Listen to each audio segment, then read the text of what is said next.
Hello. Um, Thanks. Let's see. There we go. Okay. It tells me that we're live now. So, working on this new interface with Facebook. They've changed things up, but hopefully it's all working.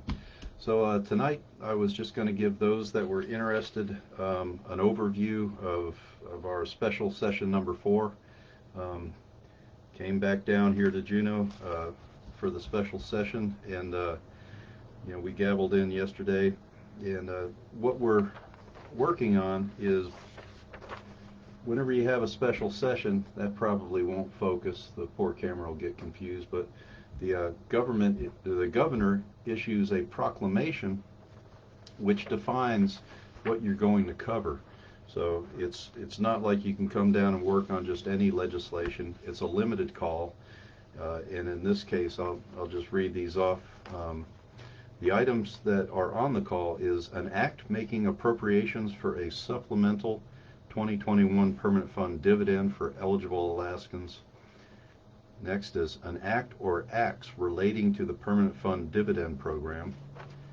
SJR 6, HJR 7, similar resolutions proposing amendments to the Constitution of the State of Alaska relating to the Alaska Permanent Fund.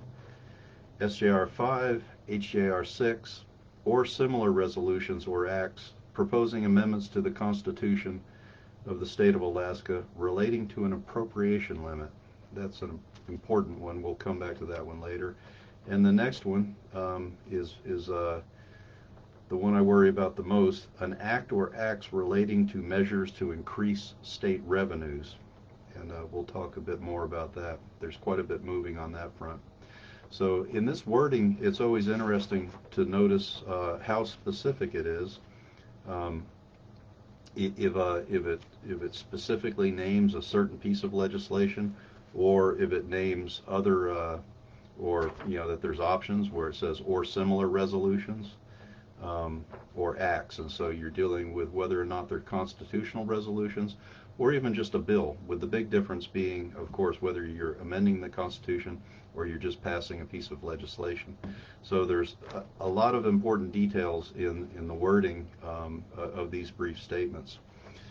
So where we're at right now, the House, we gavelled in, and we had our first floor session, and then in that there was a concurrent resolution passed on the House floor that we could basically not do the every 3-day rule, which requires that you have a floor session.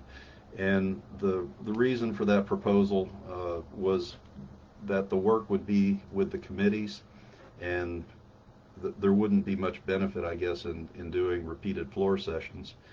And I guess I agree with that. Really, all of the work that needs to happen right now should be happening at the committee level. It's been kind of slow, and there were some comments on the floor about that, and folks expressing their concern that we haven't worked on a lot of these legislative products as much as we should have in the many past special sessions and all the committee opportunities that we had. So here's hoping that things go a little better in what we have left of this special session. So kind of getting into what we're going to be working on, I've got some cheat sheets here, so that's why I'm looking down, because it's a lot of stuff. Forgive the fine print, but what I'm going to try and do is relate against the bullet points that were in the governor's proclamation of what's going on within those. So if you have a topic, so an act or acts relating to the permanent fund dividend program, I'm going to just kind of buzz down these real quick. You've got, there's 7 of them. So you've got HB 42, that deals with allowable absences. It's not really about the fund amount so much.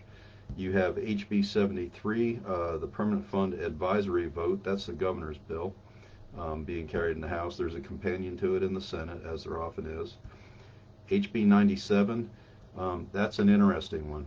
I think that's really interesting. It's governor's bill, and it's to create a program where you can opt out of getting a check payment for your permanent fund, and get a voucher towards purchase of land in lieu of what would normally just be your cash payment. I think that's great. Um, the devil will be in the details of it, but I think anything that we can do to get some land in the hands of Alaskans, and that would be an interesting option for people that would rather, uh, maybe get an option on a piece of land rather than their dividend check.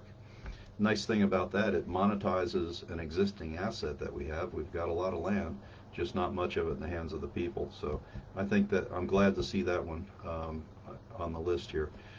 So HB 142 Pfd eligibility, that's Representative McCarty's, and that's around cleaning up some of the details of military folks that are when they're stationed outside of Alaska, their eligibility. Doesn't really address the fund amounts.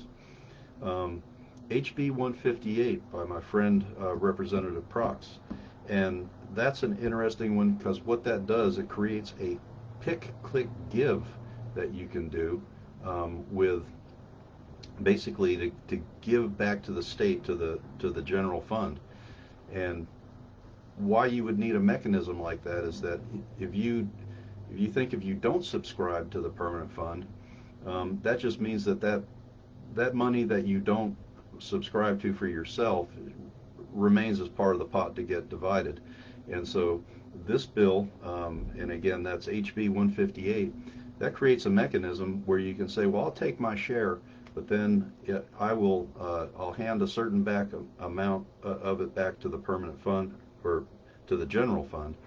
And what's nice about that, it creates a pathway where that money can be moved from the dividend over to the general fund for people that say that's what they would do. So it's kind of a put up or shut up bill in a way. The only downside is that receiving a PFD is a taxable event, and it doesn't have a mechanism to make that non-taxable. But you could just, you just pay the piper with the feds and pay the tax and give some portion of your permanent fund. And I'm myself and many others, that one's got 24 co-sponsors on it, and I'm one of them. So I think it's an interesting bill. So then there's HB 202. That is a dividend formula that has been created by Representative Merrick, and it's all based upon present value royalties. So apparently it's not using any of the outputs that you would get from the permanent fund. It's just going on present value of resource royalties, which with this it equates to about a $500 dividend. So I don't know that that's going to get many takers. But the idea, there's a little piece of it that I kind of like, and that's where I think if our dividends had some piece of present value resource royalty, it would make us all more interested in present day production. So, and then the next is Representative Sponholtz of Ways and Means Committee, her HB 4003 permanent fund dividend, and that's a 75-25 split, which results in roughly about a $12.50 dividend. So not far from where we're at kind of the default dividends of recent times. And so that's the list of bills that are presently out there that address the permanent fund. And then we get into resolutions proposing amendments to the Constitution. So that's under the SJR 6, HJR 7, relating to the permanent fund. And you've got 3 resolutions that are there under that. You got HJR 1, which is to kind of codify the 5% POMV. It does not address the split, so it's just the 5% POMV. That's by, let's see, the permanent fund and dividends, that the governor's plan, so that's the 5 and 50-50 plan. And then you've got Representative Tuck with HJR 10, permanent fund. It's percent of market value and a dividend. So those three under resolution. So those, everything for a constitutional resolution, as you may know, would require a high threshold vote. So it's going to be hard to get any constitutional resolution through a very divided House that we have. Next is SJR 5, 6, or similar resolutions proposing amendments to the Constitution relating to an appropriation limit. Now, there's two there. One is the governor's HJR 6, an appropriation limit, and then there's HJR 401, which is mine. The appropriation limit is near and dear to my heart, and you'll really feel why in a little bit when I start talking about the list of legislation that is addressing new taxes.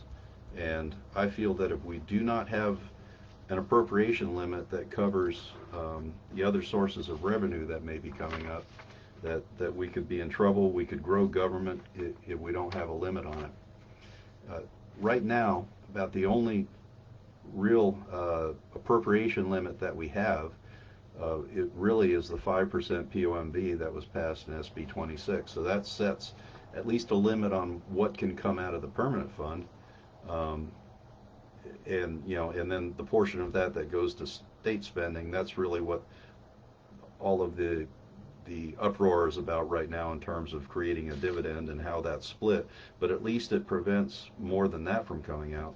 But if we start pulling revenue from, let's say, a broad-based sales tax, or I'm not advocating it, but an income tax, if that happens, right now there's nothing to really stop how much would be taken. And so that's the reason why in each the past special sessions, so you may have heard me talking about a HB 301 or HJR 301 and 4001. What those were the ones from the previous special session. So they get numbered according to the session. So now we're in session 4, and the HJR 401 and 4001. That's the new version, the session 4 version of that appropriation limit that I've been talking up. And the reason why I like ours above the others that are out there is that it's based upon private sector performance. What it does, it creates a linkage to the government that says, if you want to spend, you can only spend based upon a ratio of how well the private sector is doing. It measures our private sector, and it tells the government that, okay, you can factor this much, but you can't spend any more. That'll hopefully prevent the tax and spending cycles that you often get once you get broad-based taxes. So that's that. I'm sorry if this is tedious, but that's the way this place is sometimes. So the next is we get into, and this is where it gets interesting, an act or acts relating to increased state revenues. Now, act or acts, what that means is basically pass a bill. And as you know, that's the lowest threshold. That's a simple majority vote. So we're not dealing with super majority votes in order to pass a resolution here. This is just, can it get through the House and Senate with a majority vote? And so there's a couple here. HB 9, which is an income tax bill by Representative Hannon. You got HB 37, an income tax bill by Representative Wool, and that latter there, it's a flat 2.5% tax based upon federal AGI, adjusted gross income. I won't go into all the other specifics there. It's got some standard deductions for the first 10% of income, or $10,000 or $20,000 for joint filers, and so. Now, the governor has said that he would not approve an income tax if it came to him, and I think he's steering towards other taxes. So that would not be my favorite. HB 81, these are oil and gas leases, and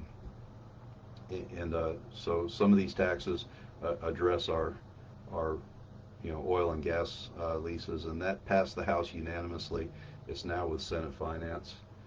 Um, HB 104 is a motor fuels tax, and so that's bound to be popular. And let's see, just got a friend texting me, excuse me. So yeah, motor fuels tax, HB 104, and that's estimated to create about 35 million in new revenue. Now the revenue gap in some of the estimates that we're looking at are about a 0.6 of a billion, 0.65. Some of that hopefully made up with some cost reductions, some of it made up with new revenues. So just it's just worth knowing though that when you talk about 35 million compared to you know 0.6 billion, you still got a ways to go. So let's see, more taxes. This let's see, yeah, the motor fuels tax, talked about that. HB 130, corporate tax, remove exemptions. Now, this has to do with the corporate structure of when some of the larger majors sold out, the folks that came in were under a different tax, a different corporate structure, which gave them different tax treatment. So that's being looked at as a way of kind of leveling the playing field with that respect. It may upset the new operators that came in because they came in with one expectation, and they may, I don't think they'll be shocked, but certainly they will be concerned. And that's looked at generating maybe 200 million. So again, if you got 0.6, 0.665 billion, you're creeping up on it, but you're not closing the gap. Then there is, let's see, HB 189, that's an employment tax for education by Representative Sponholz. And it looks like that's estimated to make 65 million a year. So new taxes. An income tax, HB 214, so that's Representative Sponholz again. Then there's HB 4002, and that's oil and gas per barrel tax credit, and that's in the Department of Revenues. They've got a slide on that, and all this. We'll get all these details posted up. It's a lot to listen to. It's a lot to look at, but we'll at least try to make these notes available to you so that you can get an idea of what all you've been hearing. Everything's on the table, and this is a lot of the stuff that's on the table. So changing the per barrel tax credit from 8 down to 5 and maybe lower. This HB 4002, and again, the 4002 lets you know it's a special session bill for this session. It goes all the way down to $4, so that's changing the balance there. And let's see. So, and then HB 4004, oil and gas production tax, and HB 4005, state sales and use taxes. So you've got about 20 odd pieces of legislation moving, and about half of them, maybe even a little bit more, are different forms of tax. And I guess at this point, I'm using, when I talk to people, we talk new taxes. I refer to that as when we're going to increase taxation on existing economic activity. So we get a new sales tax, we get a new income tax, that it's tax. You can think of new revenue as, what if we create a new opportunity that doesn't exist? And you're not just hitting existing activities harder, but you're trying to find something that could generate new revenue.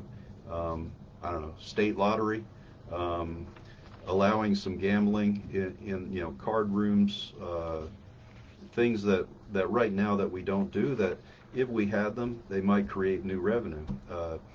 The governor's plan that I mentioned earlier about trying to monetize our existing land and get more of it in the hands of folks, I like that. If we're going to go looking for new revenue, I want it to be new revenue, new opportunities that somehow generate revenue for the state. rather than just hitting existing operations harder, because in the end that's just taking more out of the private sector. And one of my my key goals coming here was to try and do what I could do legislatively to make sure that we were taking care of our private sector, because it's the wealth and prosperity generator. And so whatever we can do to help it along and keep it healthy. And generally that's by doing no harm. About the best that you can do with the private sector is just not to mess with it too much, if that's at all possible. So that's a rundown of what all is on the call. Our status right now, a lot of folks have gone home. When we recessed, and it was apparent that our next real check-in will be on Tuesday. Our floor session, I think I think it's 2 o'clock on Tuesday. But the one on Friday that's coming up is just a technical, which means it's basically just a touching the base down on the House floor. It won't be with all folks there. It's just kind of touching the base so that they can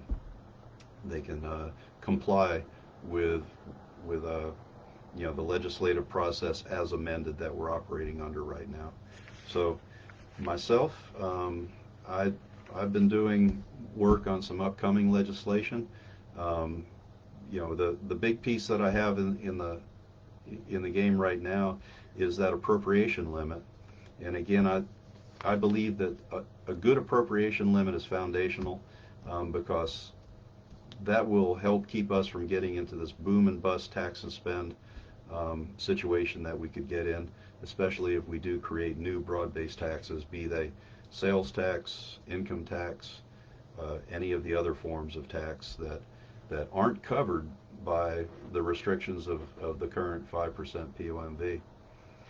So anyway, without belaboring it too much, that's kind of where we're at in a quickie. Sorry if it was dull, me reading through all this, but it's a lot of stuff, and so I needed my notes.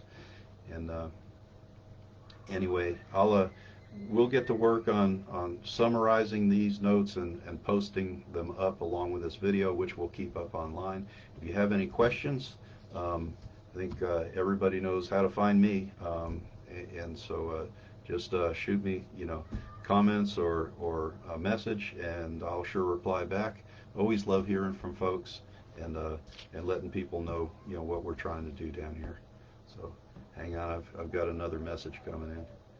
So all right, reminder, my website, akrepkaufman.com, website where we're posting a lot of content, and we've really been working on building it out, and that link is on my page too, so it's easy to find, so take a look there. And it was a pretty simple website, but with all of the stuff that people need to understand, we're really putting a lot more content on it, and it's going to be a really good place to go to get updates, etc. Sign up for the newsletter and all that. So with that, I'll go ahead and sign off. And those that showed up tonight, thank you very much, and I'll hope to be talking to you soon. All right. Thank you. Take care.